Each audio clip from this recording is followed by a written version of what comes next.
Guys Meherpur শহরে হচ্ছে মহিলা উদ্যোক্তাদের মেলা। লিটারালি গাইজ এই মেলাটা অর্গানাইজেশন করেছে মহিলারা মিলে। যত মহিলারা মেহেরপুরে হোমমেড বিজনেস করে, মানে অনলাইন বিজনেস আর ফুড সেলিংয়ের বিজনেস করে, তারা এই মেলাটার আয়োজন করেছে। তো লিটারালি এখন মেহেরপুরটাকে দেখে মনে হচ্ছে যে হ্যাঁ, মেহেরপুর আগের থেকে ডেভেলপ করেছে। কারণ বাংলাদেশের একটাই কথা যে মেয়েরা কখনো বাড়ির বাইরে বেরিয়ে কাজ করতে পারবে না, এরকমের একটা মন মানসিকতা নিয়ে সকল মেয়েদেরকে বড় করা হয়। তো লিটারালি আমি কখনো ভাবিনি যে মেহেরপুরের মতো জায়গাতে কখনো কোনো মহিলা উদ্যোক্তা হতে পারবে। গাইজ এখন 2025 সালে দাঁড়িয়ে আমার ফ্যামিলি থেকে অনেকে এখনও মনে করে মেয়েদেরকে বাইরে বেরিয়ে কাজ করা উচিত না।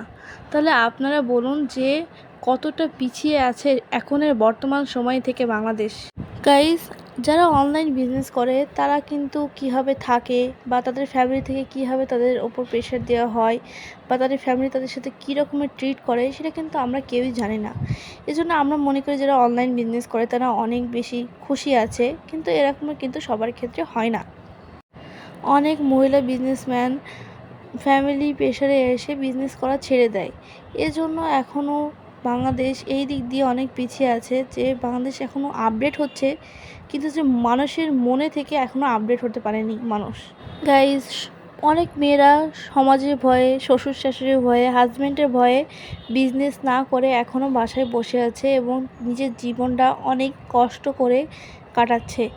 কিন্তু এখন তো সময় চেঞ্জ হয়েছে, এজন্য সবার উচিত নিজেদের চিন্তাধারাটাকে চেঞ্জ করা। গাইজ অনেকে এই অনলাইন বিজনেসটাকে অনেক ছোট মনে করে, আবার অনেক অনলাইন বিজনেসম্যানরা আছে যে তারা নিজের প্রফিটের জন্য কম রেটে সেরকমের ভালো পণ্য সেল দিতে পারে না, কিন্তু যে সেটা তাদের ব্যক্তিগত ব্যাপার। সব বিজনেসম্যানরা একরকমের হয় না, সব অনলাইন বিজনেসম্যানরা খারাপ জিনিস বিক্রি করে এমনও না। কিছু বিজনেসম্যানরা আছে তারা ভালো জিনিসও বিক্রি করে। গাইজ অনেকে অনলাইন বিজনেসটাকে অনেক ছোটো চোখে দেখে, কিন্তু আসলে অনলাইন বিজনেসে যেসব প্রোডাক্টগুলো বিক্রি হয় সেগুলো কিন্তু আমরা নর্মালি যেসব প্রোডাক্টগুলো বাজার থেকে কিনি সেগুলোই কিন্তু তারা বিক্রি করে। এজন্য বেশি প্রাইস হয়ে গেছে বা অনেক দাম চেয়েছে এরকম কিছু না। যে জিনিসটা আমরা মলে কিনতে যাই সেটাই কিন্তু আমরা অনলাইনেও কিনতে পারি, শুধু একটু রেঞ্জের দিক দিয়ে একটু কম বেশি হয়। অনলাইন বিজনেসে তারা রেটটা অনেক সময় বেশি ধরে, অনেক জায়গায় কম ধরে, কিন্তু যে এটাও দেখতে হবে যে অনেক সময় কোয়ালিটিরও একটা ব্যাপার আছে। এজন্য আমি বলতে চাবো যে আপনারা সব দিক বিবেচনা করে তারপরে বলবেন যে অনলাইন বিজনেসম্যানরা আপনাদেরকে কী রকমের ট্রিট করেছে, তাদেরকে ভালো ট্রিট করেছে না খারাপ ট্রিট করেছে। গাইজ আমি তো মহিলা উদ্যোক্তাদের একটা মেসেজ দিতে চাবো যে এরকমেরই এগিয়ে চলুন, আমরা আপনাদের সাথে আছি। গাইজ এতক্ষণে অনেক কথা হয়ে গেল, এবারটা আমি মেলার বিষয়ে বলি। তো এখান থেকে আমি একটা ড্রেস নিয়েছি আমার বোনের জন্য। লিটারালি এখানে আমি, আমার আম্মু আর আমার ফুফাতো বোন গিয়েছিলাম ঘুরতে। গাইজ মেলাটা কোথায় হচ্ছে সেটা আমি বলতে ভুলে গেছি। মেলাটা হচ্ছে মেহেরপুর পৌরসভার পাশে শামসুজ্জোহা পার্কে। গাইজ এই হলুদ কালারের ড্রেসটা আমার পছন্দ হয়েছে আমার বোনের জন্য, কিন্তু যেহেতু আনিসের হলুদ কালারের ড্রেস একটা কেনা হয়েছে এজন্য আমরা অন্যটা কালার খুঁজছিলাম। তো এটার দেখুন 4-5টা কালার আছে, তো আমাদের কাছে এই মিষ্টি কালারটা পছন্দ হয়েছে, কারণ আনিসার মিষ্টি কালারের ড্রেস আর নেই, ওর যেটা ছিল সেটা ছোট হয়ে গেছে, জন্য আমরা মিষ্টি কালার ড্রেসটাই নিলাম। বাকি কালার করে ড্রেস ওর আছে, কারণ আম্মুর ওর ড্রেস খুব পছন্দ হয় যেহেতু ও ছোটো। কিন্তু গাইজ এখানে একটা ছোট্ট মিস্টেক হয়ে গেছে, যেটা মনে করছেন যে এটা ছোটোদের ড্রেস, আসলে এটা বড়দের ড্রেস। যখন এর গলাটা আমরা দেখেছি তখন বুঝতে পেরেছি যে এই ড্রেসটা ওর হবে না, কিন্তু আম্মু বললো তাও নি, যদি একটু বড় হওয়ার পরে কিনে পরতে পারে, কারণ আম্মুর এই ড্রেসটা অনেক পছন্দ হয়েছিল। গাইজ এখানে উপরে ব্যানার লাগানো আছে যে কে কোন পেজের ওনার, এজন্য উপরে ব্যানারে লেখা আছে। তো আপনারা যারা মেলায় যাবেন তারা ওখান থেকে বুঝে যাবেন যে কোনটা কোন পেজের ওনার। তো এখানে বিভিন্ন ধরনের জিনিস বিক্রি হচ্ছে, আমি নিজেও জানতাম না যে মেহেরপুরে এত অনলাইন বিজনেসম্যানরা আছে। এখানে দেখুন চানাচুর বিক্রি করছে প্যাকেটে করে। গাইজ লিটারালি এই চানাচুর আমি এর আগেও খেয়েছি, এবং আমরা যারা বাঙালি তারা সবাই কম বেশি এই চানাচুরটা খেয়েছেন। গাইজ মেলার এই সাইডটাতে এমনি কাপড়, ড্রেস এইসবের দোকান, আর এখানে গাছেরও কিছু কালেকশন আছে, মানে চারা গাছ।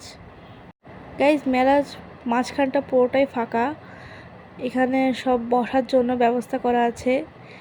এখানে কুশন বিক্রি হচ্ছে, বিভিন্ন রকমের কুশন, এগুলো বাসায় বানানো, দেখেই বোঝা যাচ্ছে। গাইজ এই সাইটে সব ফুড স্টল।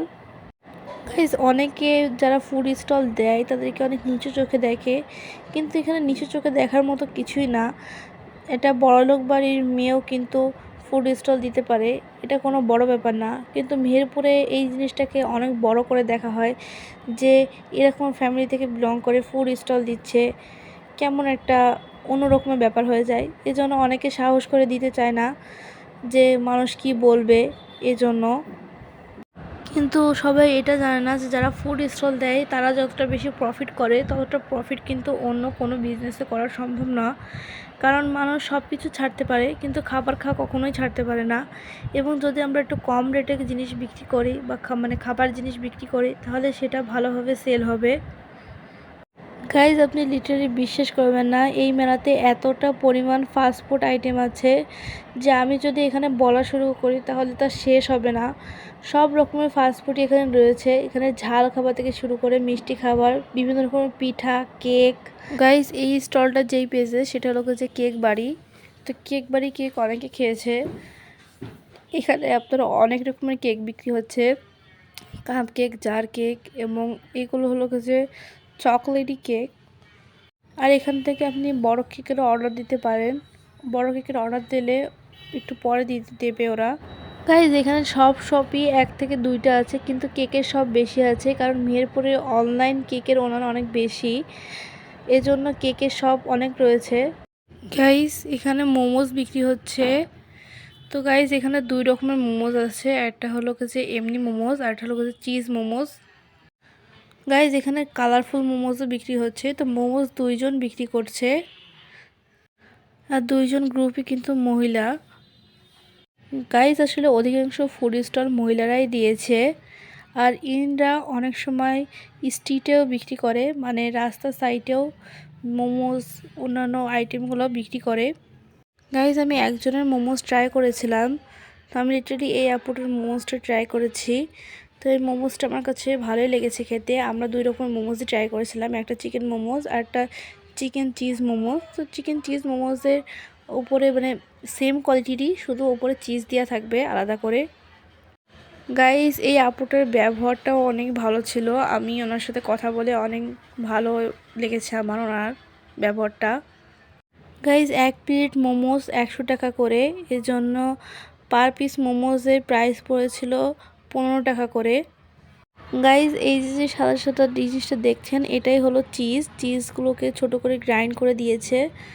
আমরা 1 প্লেট নিয়েছিলাম আর 1 প্লেট বাসায় প্যাকিং করে নিয়েছিলাম, কারণ আমার ভাই এসেছিল না আমার সাথে, এজন্য 1 প্লেট প্যাক করে নিয়েছিলাম। তো এটা আমরা ওখানে ট্রাই করেছিলাম। গাইজ মোমোজগুলো এত গরম ছিল যে ধরাই যাচ্ছিল না, আমার তো মনে হচ্ছিল হাতটা পুড়েই গেল এখনই। আসলে মোমোজের দোকানের সামনে অনেক ভিড়, এজন্য আমি একটু দূরে গিয়ে খেয়েছিলাম। আসলে আমি আগে আমার বোনদেরকে বলেছিলাম যে একটু দূরে গিয়ে দাঁড়াতে, আমি নিয়ে আসছি, এজন্য ওরা একটু দূরে গিয়ে দাঁড়িয়েছিল। গাইজ মোমোজটা খুব ভালোভাবে কুক হয়েছে, আর মোমোজের ভিতরের মাটনটা অনেক বেশি সফট ছিল।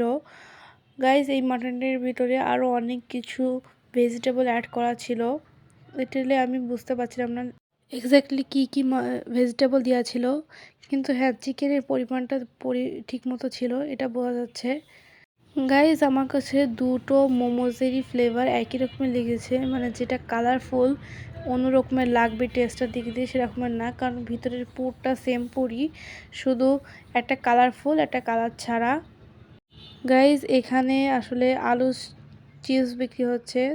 আসলে আলু চিজ এটাকে এক্স্যাক্টলি কী বলে সেটা আমি নিজেও জানি না। তো গাইজ এটা আমার কাছে ভালোই লেগেছে। আমি রাজশাহী থেকে খেয়েছিলাম, ওটা একদম বাজে ছিল, মানে লিটারালি ওটা খেয়ে আমার স্বাদই পুরো নষ্ট হয়ে গেছিলো। তো এখানেটা আমার কাছে ভালোই লেগেছে খেতে। গাইজ এটার প্রাইস 30 টাকা নিয়েছিল। গাইজ আমি প্রথমে একটাই নিয়েছিলাম, কারণ আমরা রাজশাহী গিয়ে যেটা খেয়েছিলাম সেটা খেতে একদম বিচ্ছিরি ছিল, কারণ সেটা একদম বেশি ক্রাঞ্চি ছিল না, অনেক বেশি নরম হয়ে গিয়েছিল। কিন্তু এটা খেতে ভালো লাগছিল দেখে আমি পরে আরও 5 পিস নিয়েছিলাম। আর সেটা আমি প্যাক করে নিয়েছি, কারণ সেটা আমি বাসায় নিয়ে যাব সেজন্য। গাইজ এখানে বেলুনও বিক্রি হচ্ছিল। মেলায় আর কিছু থাকুক আর না থাকুক, এই উড়ন্ত বেলুনগুলো থাকেই।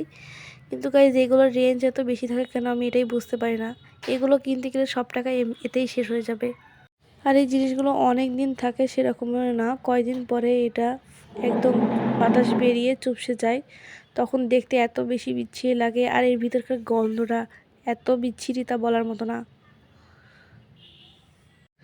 গাইজ স্টিক দিয়ে এই বেলুনগুলো আমার পছন্দ হয়েছিল, কিন্তু আম্মু বললো এগুলো কিনে খামাকে টাকা নষ্ট করার দরকার নেই, এই জন্য আমি কিনিনি আর। কারণ আম্মু নিষেধ করলে সে কাজটা যদি না করা যায় তাহলে আম্মু চিল্লানো শুরু করে দেবে ওখানে। গাইজ এটা হলো Ananya cake shop. Guys Ananya cake শপের নামটা সবাই কম বেশি জানে। এখানে কাপ কেক রয়েছে আর জার কেক রয়েছে। এই আপুটাও অনেক দিন ধরে বিজনেস করছে কেকের। গাইজ আমি এখানে কম বেশি সব কেক শপই দেখেছি যেগুলো অনলাইনে পোস্ট দেয়। শুধু একটা কেক শপ দেখলাম না, সেটা হলো মেহেরপুর কেক শপ। আমি মেহেরপুর কেক শপের পেজের লিঙ্কটা আপনাকে লাস্টে দেখিয়ে দেব। গাইজ এই মেলাতে বার্গার, পানিপুরি, ফুচকা এগুলো সবই বিক্রি হচ্ছে কম বেশি। তো আমি সেগুলো ট্রাই করিনি, কারণ আমাদের পেট অলরেডি ভরে গেছিলো, অনেক কিছু খাওয়া হয়ে গেছে। আমরা লাস্টে আরও একটা জিনিস ট্রাই করেছি, সেটা হলো যে মাশরুম। তো মাশরুমটা আমি আপনাদেরকে দেখাচ্ছি। এই দেখুন এখানে মাশরুম বিক্রি হচ্ছে, আস্ত মাশরুমগুলোকে শুধু বেসনে ডুবিয়ে ফ্রাই করা হয়েছে। তো আমার কাছে মাশরুমটা ওভারঅল ঠিকঠাক লেগেছে, একদম অনেক বেশি টেস্টি সেরকম না, কারণ এই মাশরুমের কোয়ালিটিটা একটু ডাউন লেভেলের। মানে রেস্টুরেন্টে আমরা যে মাশরুমগুলো সাধারণত খেয়ে থাকি সেগুলো একটু হাই লেভেলের হয়, এগুলো সেরকমের হাই লেভেলের মাশরুম না। লিটারেলি বলতে গেলে মাশরুমের নিজের কোনো স্বাদ নেই, একদম বেস্বাদ। তো আমরা বাসায় যেসব জিনিসগুলো নিয়ে এসেছিলাম সেগুলোর ভিতরে হলো মোমোজ নিয়ে এসেছিলাম 1 প্লেট, আর চিপস নিয়ে এসেছিলাম আলুর।